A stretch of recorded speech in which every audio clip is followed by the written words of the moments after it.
Welcome back, everybody, to Lee's podcast. Welcome back to another week. Today, I have, he's a nephew of mine. It's not a niece, a nephew of mine. Hey, what's up, Chris? How you doing? Hey, what's up? How's it going? Good. Hey, I've been looking forward to this podcast with you. I'm serious, man, because you have an interesting story that that I'm sure some people might know of personally, or some people might not. So let me set this up so that we can have our conversation, right? Okay. So obviously, I'll set it up, and then you can explain. Obviously, because So Chris, your mom was married before. Yep. Right. And so your dad and your mom divorced, and you're pretty much raised by a single mother. Right. Right. Obviously, your mom got remarried again, but now she's a single mother. Right. So that's where I have you come in. The other part that I wish Naomi was in, which is your partner, which you have two kids with, she was also raised by a single mother. Interesting story. I love it because the fact that, and this is a story of perseverance, and that you kind of overcame some of those obstacles and stuff. Right. Absolutely. And so let's kind of start from the beginning. Okay. Start from the beginning as to your recollection of how you grew up. Okay. Like, what's the earliest memory you had of your dad or your mom or issues or whatever being? I just remember the first time my dad come to the house to introduce himself to me. At that time, I didn't really, I didn't really know if that was my dad or not. Because growing up, I didn't really have a dad, so I just thought it was a random stranger who came to the house. Seriously? Yeah, that pulls up to the house and wants to talk to me every once a week or something. I'm like, hey, I got all these uncles I gotta play with, or I want to go hang out. But I mean, during that time, I was very young at the time, so I didn't really know as much until my mom was like, that's your dad, right? Wait, how old were you? I mean, I've listen, everybody. This is the first time I'm hearing this story. Also, so how old were you? Man, I gotta say, I was 7 or 8 at the time. I was my daughter's age right now, and currently she's 8 years old. So that time, my memory was kind of faulty at that time, when I think back now. But until I moved to Georgia with my mom when she got remarried, and then when we came back after that, that relationship didn't work out, and that's when I guess that's where I'll start the story. Okay, coming go back ahead. To Milwaukee from Georgia after my mom's second marriage. Second marriage. And how old were you when you came back? So when I came back, I was probably 10 or 11, because I came back starting 5th grade. That's what I remember, before middle school. Okay. So yeah, about 10 years old, 10 or 11. Before you start, let me touch upon you growing up in Georgia. Yeah. Right. Do you remember that? Because dude, we came to visit you. Yeah. Dude, it was hot as heck in Georgia. Some of you guys live in Georgia. You know what I'm talking about. It's hot and humid. Man, Georgia. All right, Georgia is very beautiful. It's a very beautiful state. The state of peaches. That's what they call it. But yeah, Georgia, it never snowed. Down south, it never snowed. And if it did, it'll be a snow day for a lot of places. I don't think the state was equipped to remove all the snow. So you get a little bit of dusting, and then school's closed. Yeah, school's closed, and I mean, those are rare occasions that it does snow. But yeah, Georgia was very hot. It was very nice. It'll be hot, humid. Even in the wintertime, still be hot. Yeah. So talk about the transition, because I know you kind of want to start with you coming back to Milwaukee, but I kind of want to hit on you being in Georgia also. Your mom got remarried. Yeah. So you moved down to Georgia. Right. How was the transition from going here to Georgia? I mean, what was going through your mind and what was going on? Did you remember the move, and do you remember, because you had stepbrothers? Right. So when we moved to Georgia for the first time, I really didn't really have too much thought about it. I just thought it was all right, I'm on a road trip somewhere. Seriously? With my mom. A long road trip, right. And as soon as I get to Georgia, I meet these two boys that are now considered my stepbrothers now at the time. And I'm like, who are these guys, And, the two brothers that I met, which are the two brothers that I met, they became my stepbrothers and also good friends of mine too, growing up. We all grew up in the same household for 3 or 4 years. From what I remember, from 1st grade all the way to 4th grade.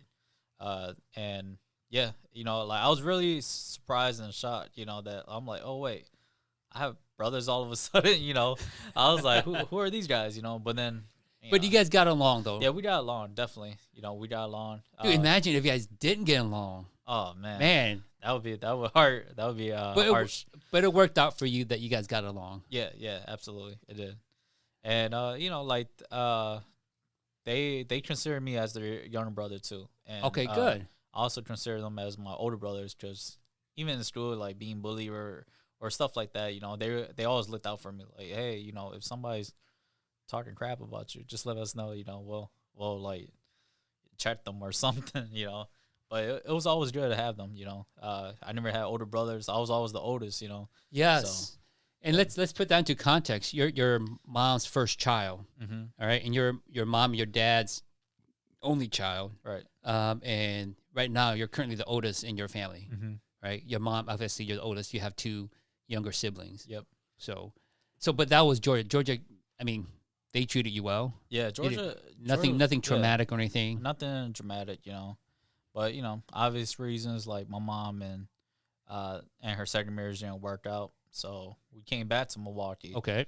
Yeah, we came back to Milwaukee, and then you know my grandma she was super happy to see me because you know I left during first grade, and you know according to my grandma, she cried many nights, you know, because of that. Her and my grandpa at the time, from what I heard. And I hear stories from my uncles and aunties about that all the time.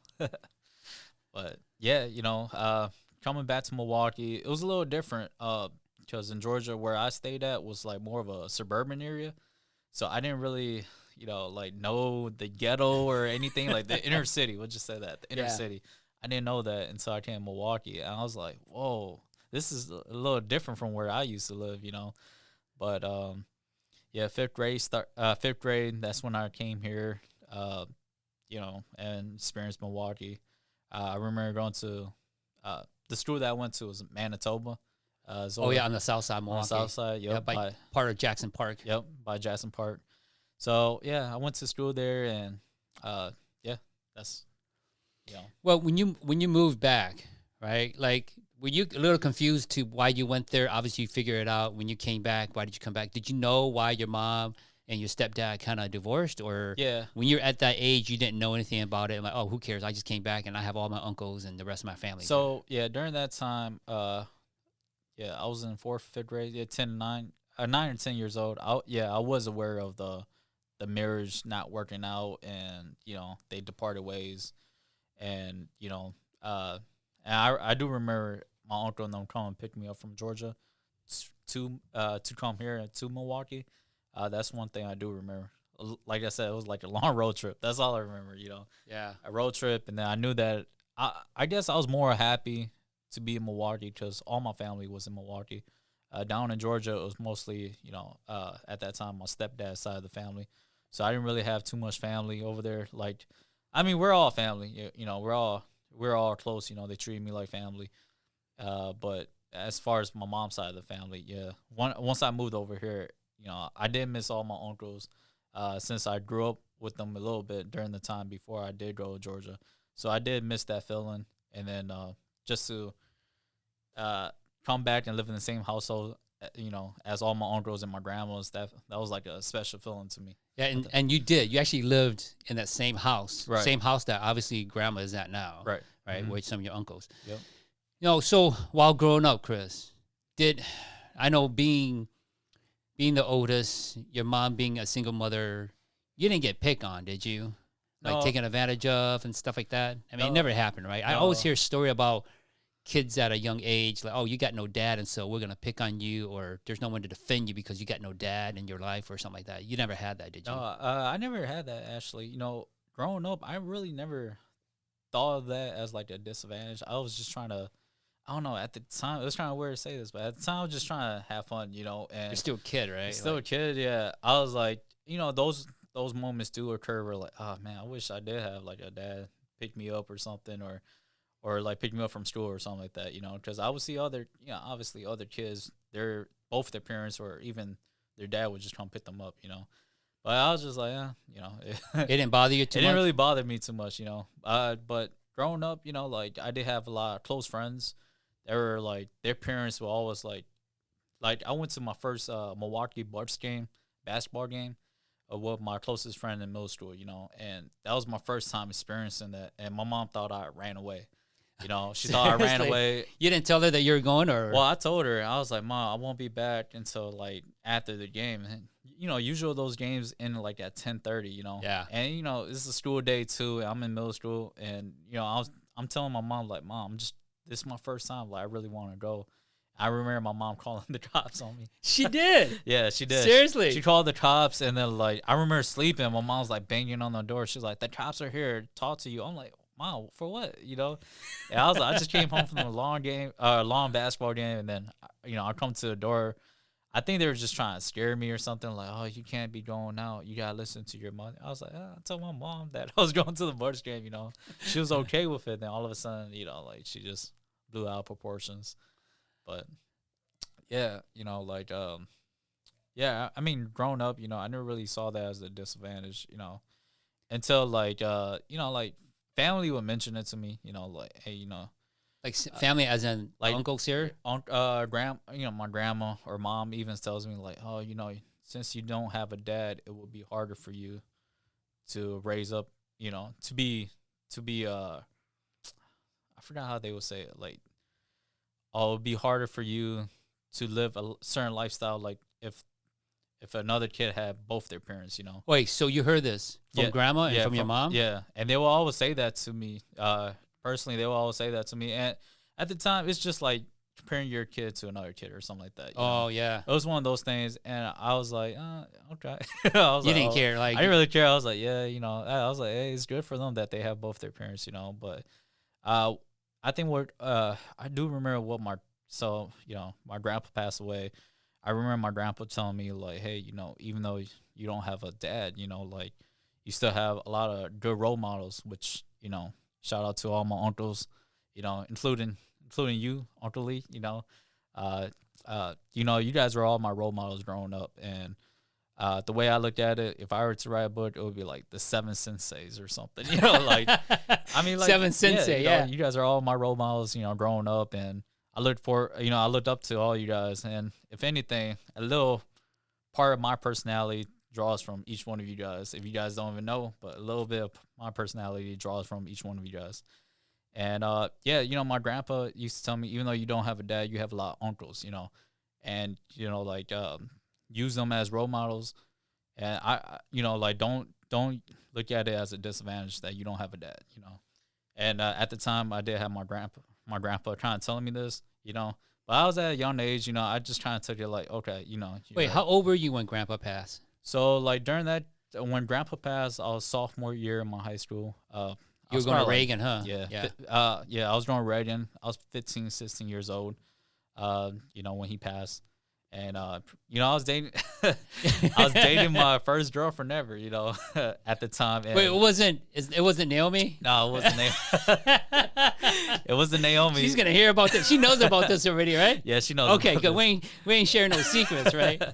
Yeah, like you know, like I was dating my first girlfriend at the time, and you know, I kind of cut her off because I was kind of like, you know, my grandpa passed away, and it really, you know, it really hurted me. Like, I need some time off. I think it was like the whole summer. I kind of just cut her off and stopped talking to her. And I remember going back into the school year, and she was like, why didn't you talk to me the whole summer? I was like, I didn't have nothing to say. I was just like, oh, I don't know. You know, like I was just like, oh, I don't know. You didn't tell her, oh, my grandpa passed away? Yeah, at the time I wasn't like really expressive, you know, like telling her like, oh, my grandpa passed away and I felt this way, you know. But now, you know, now it's just like, all right, yeah, that's the reason why it happened, you know. But yeah, I mean, you know, my grandpa used to give me a lot of wisdom that kind of kept me up from thinking about not having a dad growing up, you know. So, you know, even growing up, it was tough having a single mother. You know, like there was a lot of times where like I wanted to join sports, school activities after school. Yep. And, you know, like my mom, yeah, she worked first shift, but she'll be getting off at 4 or 5. And I understand like she'll be hungry or she'll be tired from work. So she never had time. Yeah, like it was tough for her to come pick me up or something like that. But your mom is of the old mindset, right? It's not where let's get my kids into doing sports, more Americanized stuff. Yeah. Your mom's like, well, that would be a waste of time, right? Because my parents thought when I was doing sports, that's a waste of time. If you want to do it, you got to do it yourself without our support. Right. Basically, that's how it was with our parents, you know. And I played tennis, I played chess, I play all these sports, and I just did it by myself. Granted, I have older brothers though. Right. See, that's the hard part is that I have older brothers to drive me around, to take me to places. You didn't. Yeah. So I'm assuming the bus was your best friend, wasn't it? Yeah, man, the bus was like my main transportation, you know, like everywhere. If I told myself if I were to join these school activities after school, I'm going to have to look forward to the bus ride home, you know. And man, the bus ride, like it was long, huh? Yeah, my school was all the way in the south side, close to the airport where Reagan is on 20th and Layton, and then like to take the bus all the way from south side to the north side, like it was just like a journey every day. You know, that's why I looked. It was a journey every day, you know. But it taught me a lot of stuff. You know, it taught myself to be a little bit street smart. You know, I be aware of like my surroundings and just know where I'm at. You know, I do think the city bus teaches you that in a way where like you gotta know where you are and what bus to take. But yeah, I mean, most of the time my main transportation was a city bus, or you know, I'll have friends that their parents would drop me off, which I was very grateful for at the time. But yeah, you know, a lot of after school activities. That was one of those things I would have to like consider. Like, all right, I'm gonna have to take the city bus back home or something. Hey, listen, Chris, man, I know you kind of thanked us as your uncle, you know, to kind of mold and shape you. But honestly, man, I think you did it on your own. I mean, all this stuff. Yeah. I mean, like taking the bus. Which of your uncles showed you how to take the bus? Actually, no, nobody. Yeah, see, it was just kind of myself. You know, I'm amazed, and listen, folks, this is the reason why I have Chris coming in, because a lot of the stuff that Chris is who he is because of his perseverance and his learning, his ability to want to do more outside of what he is, what other people is accepting of where you're supposed to be at, right? Because you mentioned earlier that your mom and your grandma's like, oh man, you might not be up to par with like other kids because they got a dad. Yeah. But that's the total opposite from how I see your life. You know what I'm saying? Yeah. Like you're in a good place because of who you are and like your determination, you know? Yeah, absolutely. I think you know, after my grandpa passed away, you know, I was very determined. You know, like I just told myself like, you know, I'm gonna just have a tougher road than everybody else. But it's a road that I'm willing to take, you know, to be who I am, you know, today actually. And at the time, you know, I don't know, like I did think about it. Sometimes it did get to me, but like I push it. I use that, you know, as like a positive thing where like, hey, you know, I just gotta keep moving. I gotta push myself, you know, like if I want to be, you know, I want to have a better outcome, I gotta do better, you know, or my mindset got to be there, you know. So at the young age, you know, that sophomore year after my grandpa died, that was like my main focus, trying to be a better person, get better in school grades, whatever, you know, try to be better in sports or something. It's something that I like to do to keep my mind away from, you know, having a single mom raising me, and yeah, especially my grandpa dying, you know. I feel like I had a lot of expectations to live up to, because my grandma always told me, was like, hey, you know, like once you get big and grow up, you got to take care of your mom, you know, because she took care of you. I think, you know, that goes for every parent saying that to their kids. Yeah, regardless if it's a single mother or not. Yeah. You know, but I took that personally, you know, I was like, hey, you know, I'm going to have to do it. I'll have to do it, you know. And right now I'm still working at it, you know. I'm still working at it, but you know, I got the mindset for it right now. Yeah, well, right now your mom can still take care of herself. Right. I mean, your mom still works. She has your two younger sibling from your mom's second marriage. Yeah.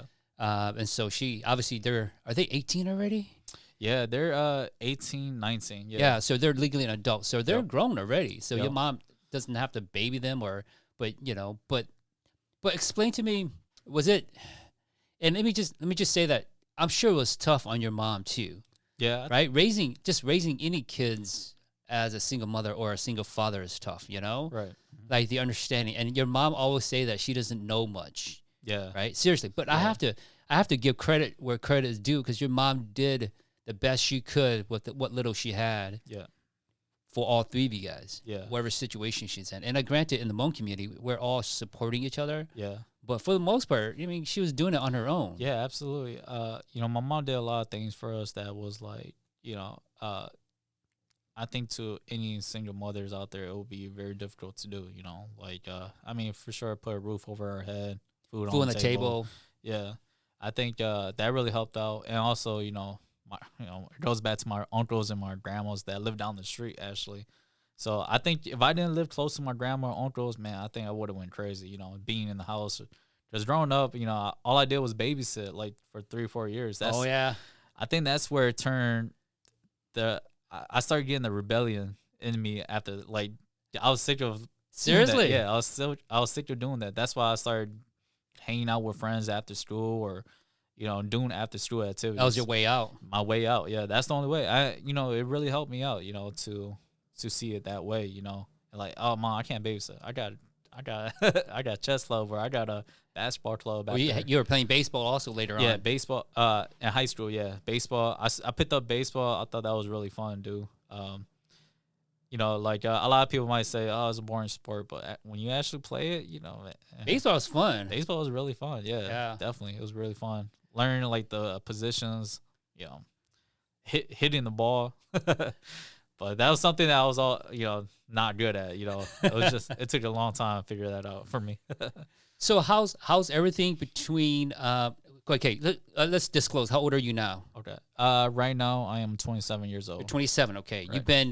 You've been without a father figure, or at least your dad, since you were how old? Like, you're an infant, right? Yeah. Yeah. Since I was born, pretty much, from what I remember. You know, like. So that was why it was amazing that you said, "Who's this man visiting me?" You didn't know who he was. Yeah. Yeah. So let's go back a little bit. So when you started to know who he was, you were what, 6, 7? How old were you? Oh yeah, this is my dad. I think 8 years old. 8 years old. And when he first started coming around. And how did you feel? You're like, it's kind of awkward. Who's this?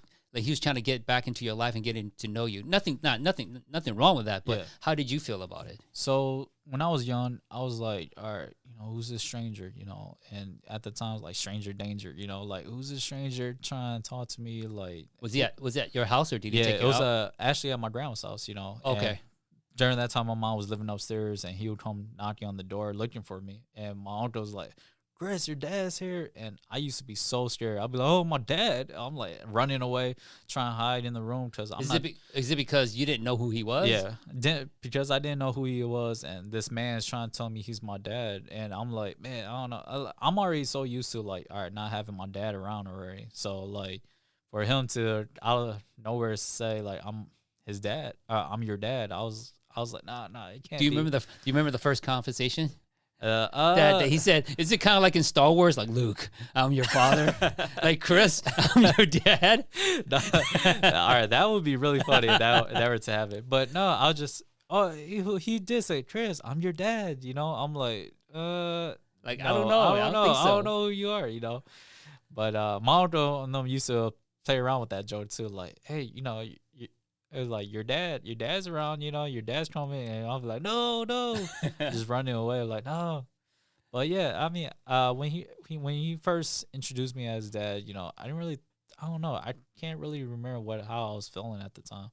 Like I said, all I knew was that, like, I just wanted to be kind of like out and about, you know, playing with my cousins at the time, or my uncles, you know. I didn't really want to, like, be around them, you know. Okay. But yeah.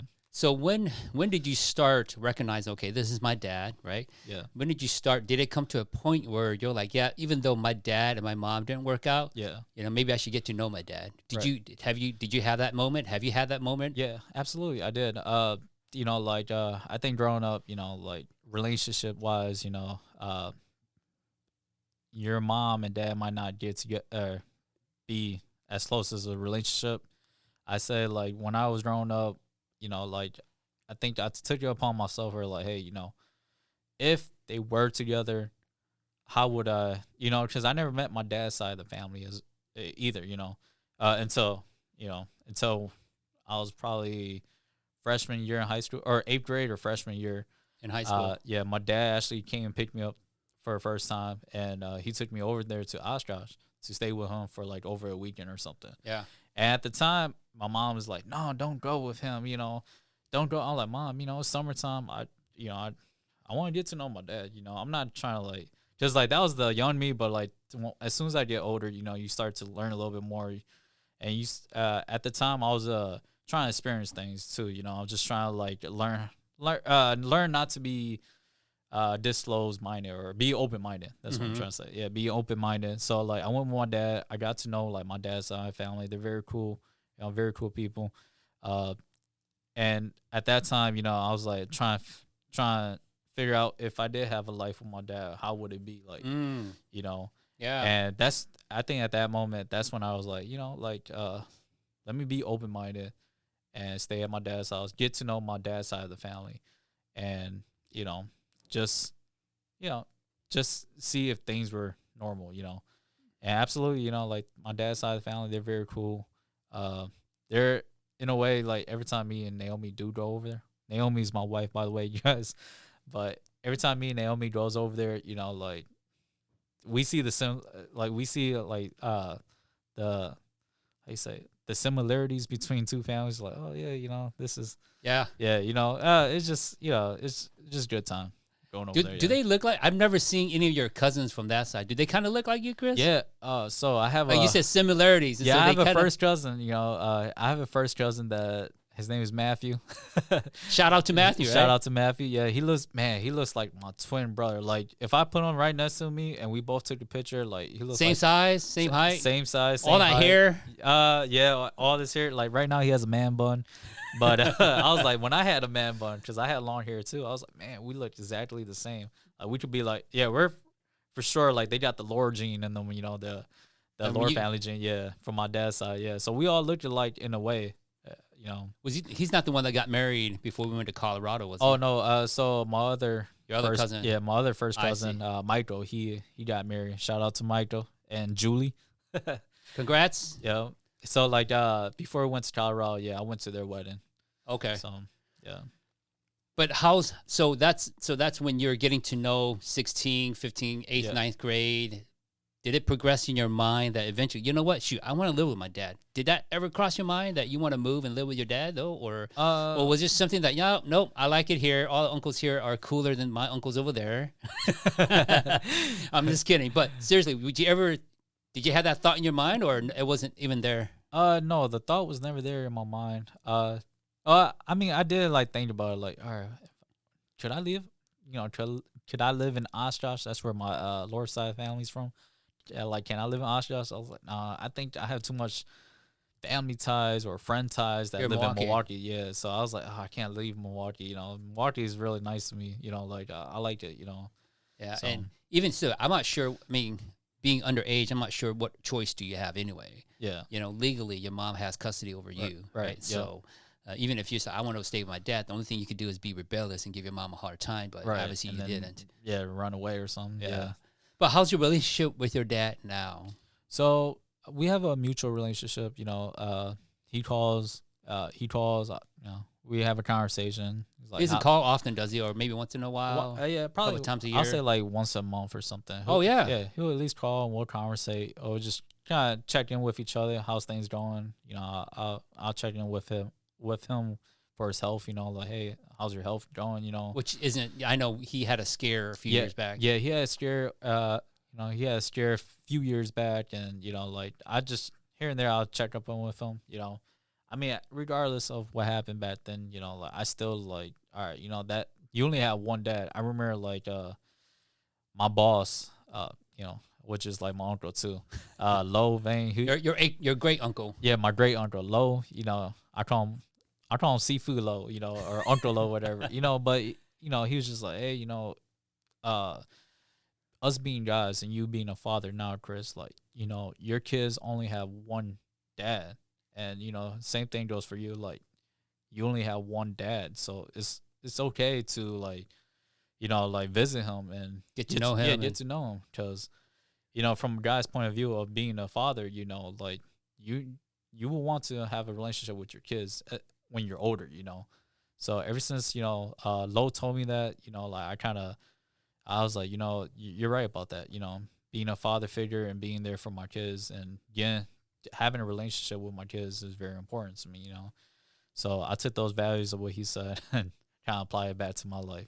Okay. So, but your dad's doing a lot better now? Yeah, my dad's doing it way better now. He had what is it, a stroke or? Yeah, he had a stroke. It was like I like to say like a minor heart attack or something like that. That's what they told me. Oh, so it's a heart attack. It's not a stroke. Yeah, it was a minor heart attack. Yeah, and then where they had to do surgery on him and yeah, stuff like that.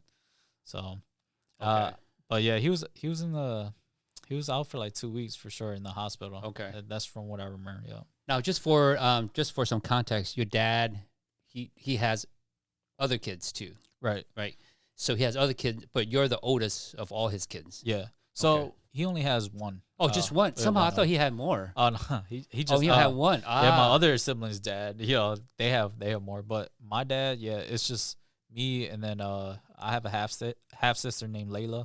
So yeah, it's just us two. Okay. Yep. Hey, if she's listening to this, hey Layla, come visit. I mean, how old is she? Yeah. Is she an adult yet or no? No. She's like, man. She's still 15. Man. Sorry, somehow I thought she was a little older. No, like she's 15 or like probably about to go in high school. Okay. Or in the high school right now. Yeah. Yeah. Freshman year or sophomore year or something right now. Okay. Where pretty much. Well, I mean, I would be open to. I mean, I'm sure everybody over here would be open to meet your half sister. Right. You know what I'm saying? Because you're a big part of our lives, and so we want to see, okay, what is it? Who's the other half, or who's the other half siblings of Chris, right? And she's the only one, right? I mean, obviously you have Kevin and Tiffany, but they're here. We know who they are already.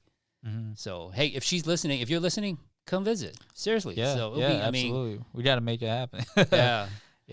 I mean, I told her that too. Right now we're just trying to figure out like a right time where like she's free or my schedule is free too, and okay, have dinner or something, I told her she could stay at my house if she wants. Hope she doesn't look like you, Chris. Does she? No, she don't. I think hopefully she's prettier than you, right? Yeah, I'm not that pretty. But it's always interesting, and the reason that's a big reason why I have you come in is because the fact that of your interesting life. Listen, I grew up in some of your uncles, obviously, right? There's 8 of us, 9 of us in a family, right? I have mostly brothers. Mm-hmm. You have mostly uncles, right? There's boys on both sides of the family, a lot of them, right? And to grow up, one being the oldest, single mother, right? Yeah. And to have no dad, I was always curious to see how, in your mind, how things work for you. Now, I would have loved to pick Naomi's brain about her side, and maybe one day. Yeah. But she was raised by a single mother also. Her mom never remarried. Right. She had boyfriends and stuff, but basically she, raised by a single mother, which made you two perfect for each other. Because you two both have that past. Now, let me say this. For those that aren't listening, Naomi, what ethnicity is she? So, my wife right now, she is half Puerto Rican and half Mexican. She has a little Native American in her. I think, what's her name? Ho-Chunk. Ho-Chunk. Yeah, that's her native tribe. Yeah. Or her dad's side, their native tribe is the Ho-Chunk. Yeah. Ho-Chunk Casino over there in Wisconsin Dells, you guys. I'm going to shout them out. Listen, the babies, your two, Mia, right, and Levi, your youngest, obviously your only son. Mm-hmm. Beautiful babies, man. Thank you. Yeah, if you ever see, what we'll do is I'll have you send me a picture of your family, so that people can see your entire family. But beautiful. I always love these mixed babies, man. They're beautiful. Seriously. Yeah. Hey, that was my punchline. Getting into Naomi or asking Naomi out.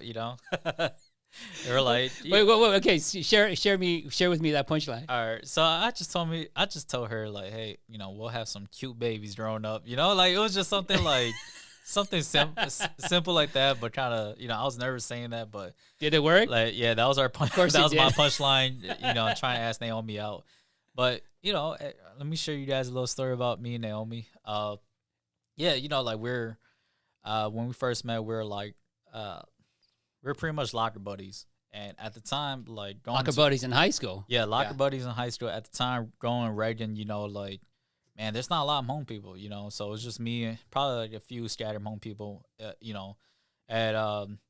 Yeah, I did talk to all the Hmong people too. Like we all knew each other because we were all Hmong. But yeah, I mean, Naomi, like I remember my grandma was like, yeah, since you're in the South Side, you're probably gonna marry like a Hispanic girl or something, a Latina woman or something. So like, that's what grandma said. Huh? That's funny. My mom said the same thing. I kind of laughed, and hey, it came true. But yeah, me and Naomi were locker buddies, and I used to. I was like, damn, she a little cutie. I was like, hey. I was like, so I'll drop punchlines and, just trying to be funny. That was like my icebreaker, just trying to be funny and see if I can make her laugh every day, and which it worked to a point where, like, we became friends, Did she think, oh, man, who is this boy, like, talking to me? She wasn't, like, weirded out by you. No, she wasn't. I think like the first time. See, I need her down here to ask her, but yeah, one of these days we gotta get on the one podcast. of these days. But yeah, like I mean, freshman year I was a little chubby kid. I didn't really put on any muscle meat or nothing. But I was that chubby kid or that fat kid who could always run for some reason. I was that fat kid who could run. So I was one of those kids. So did you meet her your freshman year then? Yeah, freshman year I did with the locker. With the locker issue, that's how I met her. This is before. Is this before during your first girlfriend there? So this is before my first girlfriend. Oh, so you're getting to know Naomi already? Yeah, I was getting to know Naomi. Like we were friends, and then like at the time I'll show her like my girl problems with her. Like we became like good friends to the point where like we were able to share things with each other. Excuse me, I had a burp. It's okay. But yeah, like I think. It got to a point where, like, after my first girlfriend, like, I started realizing, like, man, I kind of like my best friend for some reason, like, to a point where, like, man, I want to ask her out in a way. But, yeah, so pretty much junior year came, that was, like, after my heartbreak, like, I was trying to get myself in shape, like, turn around, get myself in shape, like, my academics were going up. I mean, that, I was just trying to get my grades together, and then I remember Naomi was about to date some guy at the time, and I was like, oh man, dude, once she starts dating, you knew her. She was locker buddies with you since freshman year. Yeah. So you known her since freshman year all the way up to junior year. Yeah, junior year. Yeah. To where your story is at right now. Yeah. Why didn't you ask her in between that? I don't know. I thought. Like at the time, I was like, all right, she's pretty. I think we could probably. I don't think I'll have a chance with her, but I was like, I think we'll be friends. At least keep her as a friend, because like if the friend you have is hot, then maybe she might have hot friends or something like that. That was the whole mentality that I did have. Oh, Chris, I love that thinking, man. I love that thinking. You got to share that with my boys, okay? I got you guys. Hey. If your friend is hot, she might have hot friends, okay? So that was my whole mentality, at the time. But yeah, like I think junior year we kind of just took it to a serious level where like I didn't realize like I started liking her even more when she was about to go on a date with another guy. Oh yeah. And I was like, and then that connection where we communicated every day was kind of like, all right, I had to keep away for a little bit because she might be doing her own thing, But I don't know, like things didn't work out, and I wouldn't say I was a rebound, but I was just her friend that was being supportive and she was telling you about her ex-boyfriend and all that stuff. Yeah, oh, okay. And then I mean we didn't date right away or anything, but after 2 or 3 months, like I think that's when we both had a mutually feelings for each other. We'll just put it that way. We had mutual feelings for each other, and one thing led to another. I asked her out. She said yes. Yeah, she said yeah. This is the first time I'm hearing this, Chris. Yeah, dude, I've known you for this long, and this is the first. I've never asked you how the two of you got together. Oh no, yeah, that's. I mean, that's such a sweet story. High school sweethearts and everything. Yeah, it was like, man, the way I looked at it, I was watching a lot of Korean drama back in the day. It was like a Korean drama, like. There you go. Yeah. I kind of chased her. Like she walked out of school, I kind of chased her. And you did? Yeah, it was. Man, it was kind of like a funny story. Like she was going to ride the city bus alone, and I was like. I was in like after school activities trying to like do like trying to catch up on my homework or something like that. And then I found out that she was taking a bus alone through her friends. I was like, I packed my stuff. I ran out the school. I was like caught up with her. and it was raining that day, or it was like super cold that day. It was just like the wind was blowing, and I just remember like. I don't know, like the leaves were falling at the time. It was like during the fall time. Dude, like, that is so like a Korean movie, yeah, isn't I was it? like, oh my, yeah, it was. Yeah. I was like, man, and then like her ears were like super red because like the wind blowing and it was cold. So I kind of covered, like I had like a hoodie on, and I just put it over her ears. Wait, you just had a hoodie? Yeah. And what did you have on besides a hoodie? Man, like a t-shirt or something? Yeah, just a t-shirt. Like in high school, you were trying to be cool just wearing a hoodie and that's how it was, No coat, right? Yeah, no coat, just a hoodie, to school, even though how cold it was. I know that. Yeah, I don't know, like even like today, like driving up and down like the Milwaukee, I still see kids waiting on the city bus with no jacket. Yeah, that has not changed. I was like, man, I'll never do that to not anymore, kid. right? Yeah, I'll be like, man, it's cold, it's sad. But so you gave her your hoodie. Yeah. Oh no. You wrapped it around her head. Yeah, I wrapped it. Well, I wrapped I pulled up my sleeves and then I wrapped it around her ears. Oh, so you held it there. Yeah, and then like I don't know. At that moment, I was like, oh man, we might have like I don't know. It's kind of weird. Like we just trying to lock each other. Had a moment eyes. there. Yeah, we romantic. had a moment. Yeah. Where like I was like, man, I was kind of like blushing. I was like, oh my god. I was like, man, I need to chill out. I was like, man, I thought we were just friends, I was like, man, but no, yeah, like, after that moment, I kind of like, we kind of started seeing each other, like, to a point where, like, I started walking to her house every day from school, because it was, like, on my way to, from south side to the north side. Yeah, but her house is out of the way. So, like, she wasn't living with her grandpa, was she? Oh, no, she was at that time. Oh, yeah. But so where she is now, like on the south side. Yeah, like, where you're at now. Well, actually, you eventually end up living there. Yeah. You're living there now. I'm living there right now, actually, So, yeah, so like we're going. Yeah, I mean, it was like the halfway point to my house. Yep. To school. To school, So like I'll walk her, and then because it was like the 27 bus. That's the bus we took, and then she lives on 31st. So I'll walk 4 blocks, and then I'll take the 35th. Bus all the way back to my house. Yeah, you take it. Do you get off of Juneau? So I took it all the way to Highland. Oh yeah, Highland. And you walk home. And then I'll walk. Man, it was like either you wait for the bus that never comes, or you gotta walk. You start walking home. But like at that time, I was like, man, if it was hot, I'll take advantage and just walk home, or like start running home. But man, it was like because we live on 45th, and that 30th, man, I was like 10 blocks every day. I was like, I think that was the main reason why I lost weight in high school, because I had to take that walk, I'll tell you that. Yeah, your mom ain't picking you up. Yeah, huh? my mom's not picking me up. So where's the uncles, man? Right. Where's the uncles that's supposed to be supportive? Bro, I mean, at the time they were like going UW. I mean, they were in college and doing their own thing. Yeah, everybody's doing their own thing. Right. But you and Naomi ended up together. Yeah. Right. So, I have to correct you, Chris. She's not your wife. Yeah, oh yeah. She's your fiance. Fiance. Yes. We've been so long together. I know you guys been together for so long. Wifey. Yeah. Or something. And you guys have 2 beautiful kids together. Right. And again, you'll probably see this on.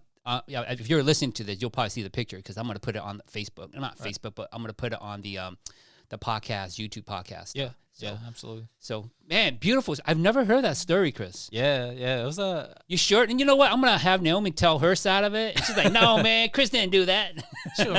I'm pretty sure she'll remember the Korean drama. Yeah, that we had. No, but yeah, I mean, going back to the relationship with me and Naomi, like after a year dating, we had an unsurprised visit or a beautiful surprise, man. Yeah, beautiful surprise news. Naomi got pregnant in high school. Her senior year. Senior year, yep. And at that time, man, there was a lot of things going through my mind. I didn't know what to do, but at that time, I just remember telling myself like, hey, I can't walk away or dip, or. I'm gonna have to be there for my kid. Listen, that was a pivotal point for you. Yeah. You know why? Yeah. Right. Raised by a single mother, your dad leaving you at a young age. Right. Yeah. You ain't making that same mistake. I can tell you didn't make that same mistake. I can tell you that. Oh yeah, I didn't want to. Just how I was raised and what I went through, and knowing Naomi, she went kind of the same route that I did. So. in a way, we're like, you know, I didn't want that to happen to any of my kids, or you know, or my first child with me, Naomi. You know, so yeah. So senior year, she got pregnant, and I'm over here telling myself, yeah, you know, I can't dip. I gotta find ways to make money. You know, I gotta find ways to be supportive, and you know, or bring, you know, just trying to start a life now. You know, and that was all senior year. Man, I went. Wait, when like what? Like first half the senior year, second half the senior year? I think it was like, so when we heard the news that she was pregnant, I think it was like sometime in December or something like that. December or January. Like when she was like I think she was like 2 months or something like that. And then she told me that she missed her period. At that time, we were like, oh, shoot, you missed your period? You know, like, yeah. And then, you know, like, she took the test and came out positive. I remember telling a few friends at the time, like, man, dude, I'm about to be a father. And then when, you know, when she started showing up more, like, I couldn't deny it. Yeah, you know, I'm the father, and, you know, like, Naomi's pregnant at school, you know. Yeah. So. But you guys, honestly, I don't know this part of your life, but you guys did well though. Yeah. Right? I mean, she took it well. Yeah. She accepted it. Yeah. Right?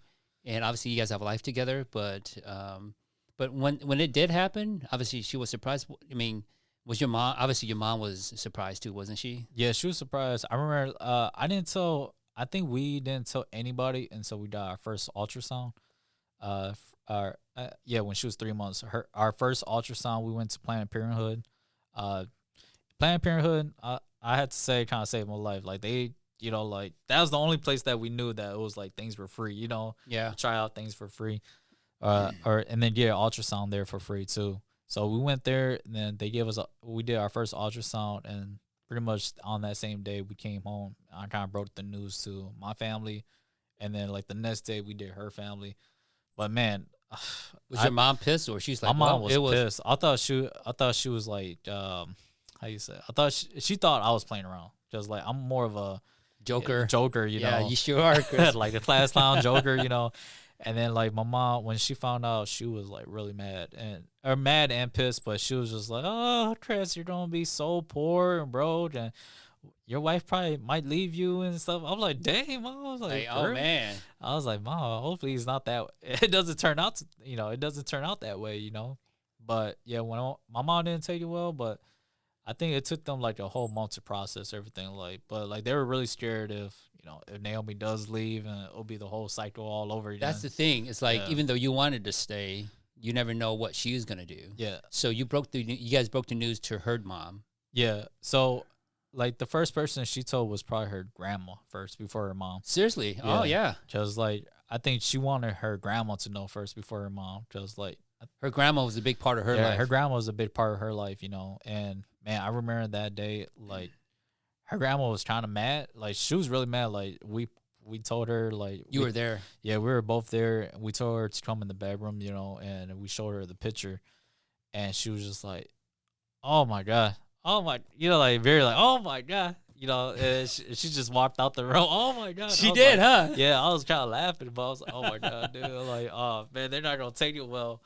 And I remember that Naomi was telling me, like, stay in the room, I'm going to go talk to my family, blah, blah, this. And I remember, like, I think, like, their family, I think her grandpa was trying to happy, just, like, her like, grandpa is always cool about everything, even now, man. Her grandpa is very cool about a lot of stuff, Like, he's just very chill guy, Yes. But, yeah, I think he was happy because in their family, that like, Naomi only has an uncle and her mom, so like they have a small family. So her grandpa always wanted like a big family, so like to hear that, when their family's having more kids, or having a kid, like he took it in a way where I was like, it's a blessing. To him, it was good news. Yeah, it was good news. Then, but like everybody else is bad news because it started from a young age, I want to know what her mom thought of it. Man, so her mom was kind of mad because like, her mom had Naomi at a young age too. Probably, she did. Probably the same age, 17 years old, yeah. Because her mom is still young. Like, yeah, she's probably 35, 36 or something right now. But she had Naomi in high school too, senior year, something like that. Wow. Yeah. So yeah, that day we kind of broke the message, or broke down the news to both sides of the family, and that was like the biggest relief off our chest. Like, even though like we were expecting them to take it in a bad way, but we're just like, at least we just let it out. Let it out. Don't even let this bottle, don't let this bottle in, because if we think about this too much, it's gonna like kind of like emotionally kind of hurt us. Like, just keep thinking about it. So yeah, after we did that, I think we took after we did that, I remember going back to school, like everybody just seeing Naomi being pregnant. They were just kind of like shocked and at all. But I mean, she got big before the school year ended. Yeah, she got big. Yeah. So I mean, like, she wasn't even like. I mean, we had Mia in August, and the school year was still going on. Oh, you guys had Mia in August. Yeah. So the like senior year. Yeah, of August. Okay. Of a senior year. So like she was done with school. Like, we were done with school, and then she had Mia in August. Okay. After summer. So, or August is like still summer. Okay. Yeah. So school ended already. You guys graduated, and then you guys had Mia in August. Yeah. But I mean, she was still showing towards the end of the school year. Yeah. Like, So she was obvious, right? she was blowing up. Like, man. And obviously everybody knew you were the dad. Yeah, everybody knows that I was that, because like we were still, we were together too. So yeah, I mean that's where our journey began. I was, we were both, teen mom and dad. Teens mom and dad. And at that time, during that time, it was kind of funny because like a very popular show called Teen Mom was around. Was it? Oh yeah. Yeah, I don't know if you guys remember that show. I've heard of it. Yes. Yeah, Teen Mom was very popular at the time. Everybody was, Teen Moms are all these women, or all these girls having Babies. children, babies at a young age. So like, for us, like, just me and Naomi used to make fun of it, like, dang, like, I mean, not make fun, but like, just say like, damn, if that was us, and then like, it ended up you guys becoming us. Yeah, we're like, oh man, but yeah, I mean, like you said, it was a very pivotal point in my life where I was like, I gotta be there. I gotta show out. I gotta be there. I gotta be supportive. A lot of things were going through my mind. I think most of it was like, yeah, how am I going to bring the food home to the table and put a house over our heads? Yeah. How am I going to provide that? So at the time, I had a little venture of my own. Like, I joined. A lot of people say, pyramid schemes. Mm-hmm. I joined one of those groups. And at the time, like, people, like, it was like selling things, right? And people, all the times. So I wasn't selling life insurance. I was selling coffee. I remember, Chris. I don't know if you guys remember that. I was selling coffee, and that was the catchphrase. If like, they would tell me like, if the business is not keeping you up, it's the coffee. I just used to laugh all the time. I'm like, man, you're right.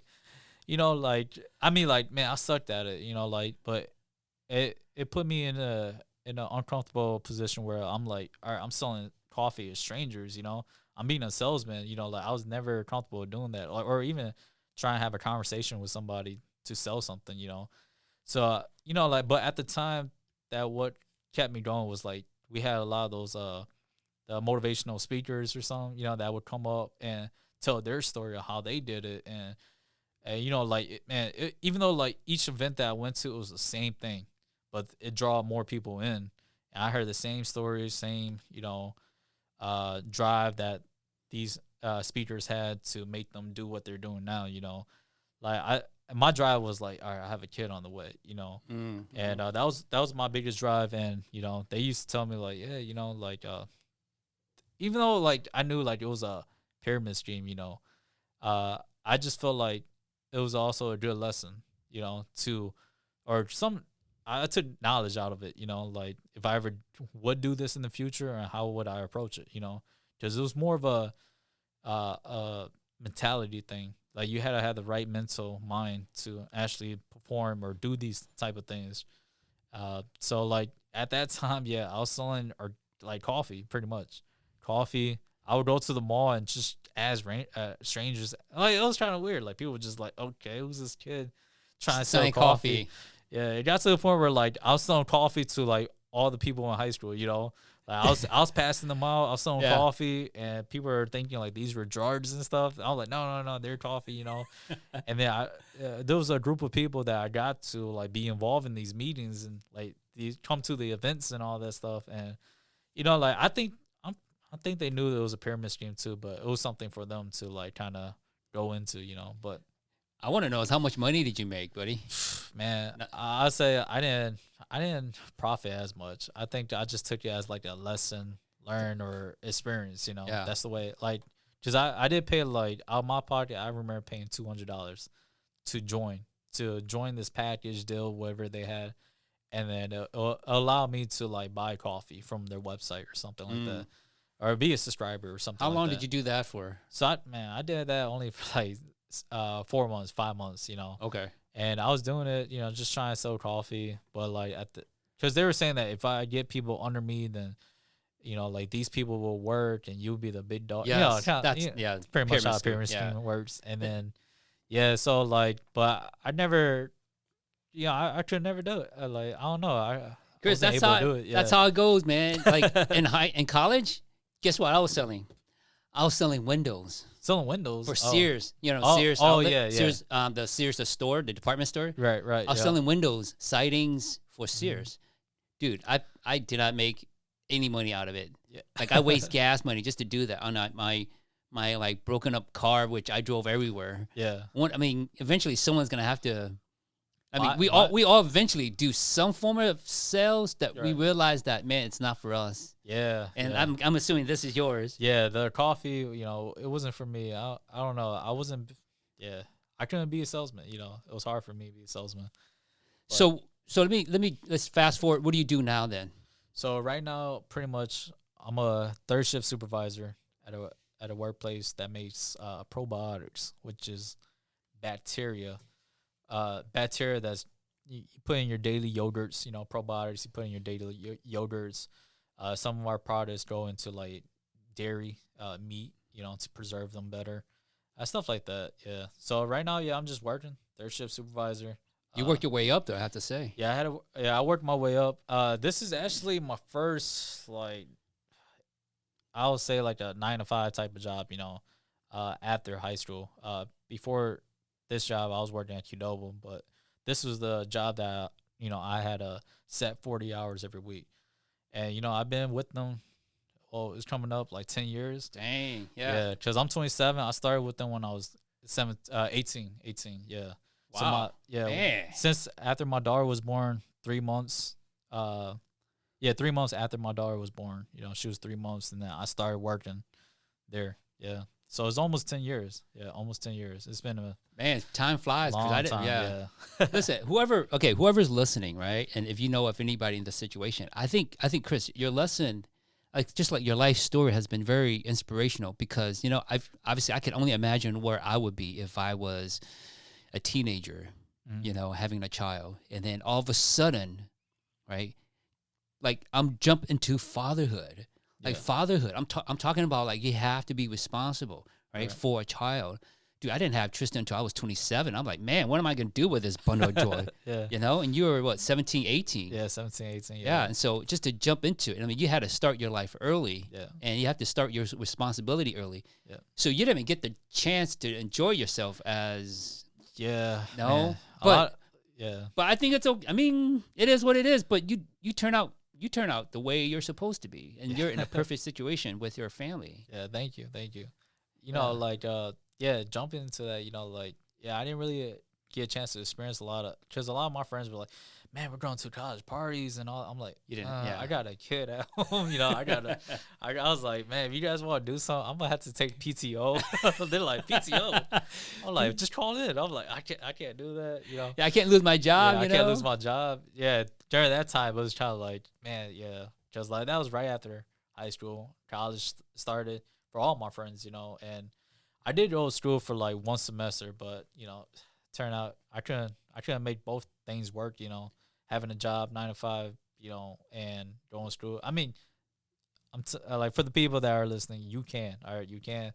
But for the people who, for me, like it was just a little bit more difficult for me. So I chose the more priority, which is, raising your daughter, raising my daughter, and you know, having a 9-to-5 job. Yeah. You know. Okay.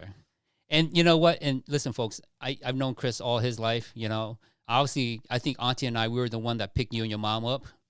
Okay, I remember coming down there the second time around to pick you guys up. Right. And folks, if you guys, Chris, and I've shared this with you privately, and I'll share it on my podcast. Is that, man, you turn out all right, Chris.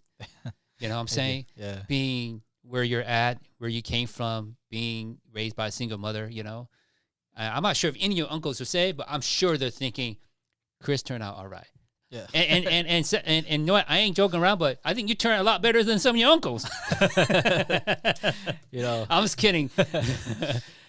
But the reality is this. I mean, obviously you have Levi now, who is what, 2 months, 3 months? 3 months. 3 months? Yep. Beautiful, baby. Again, you'll see it, obviously, if you're listening to this podcast. But, you know, you turn out all right, Chris.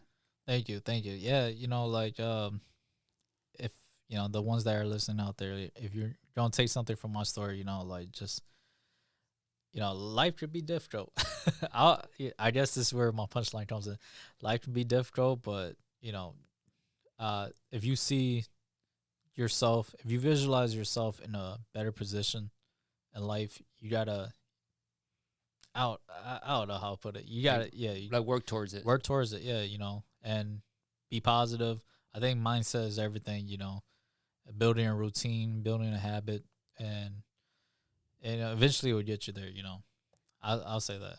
Yeah. I mean, your job's not done.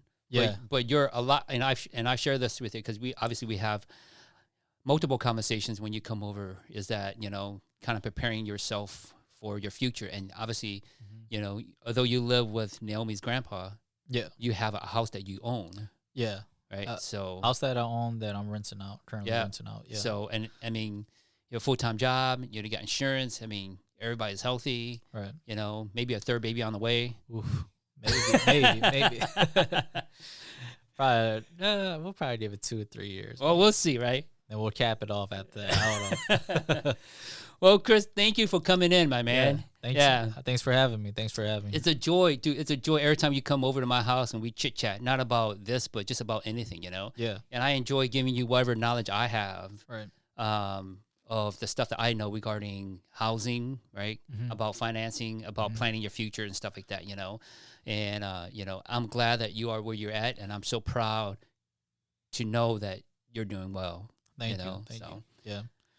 All right. Yeah, go ahead. No, I was just going to say it's all thanks to you guys, you know, for being supportive and just having somebody to look up to, you know, all my uncles, you know, and whoever made impact in my life, you know. So cool. Well, thanks, Chris, for coming in. Hey, if you have stuck with us up to this point, thank you for listening. If you like to hear more of this stuff, please subscribe to my channel, Lee Yang Podcast. Please also share, you know, and, you know, spread it around. Tell your friends about it. All right. Thank you, everyone.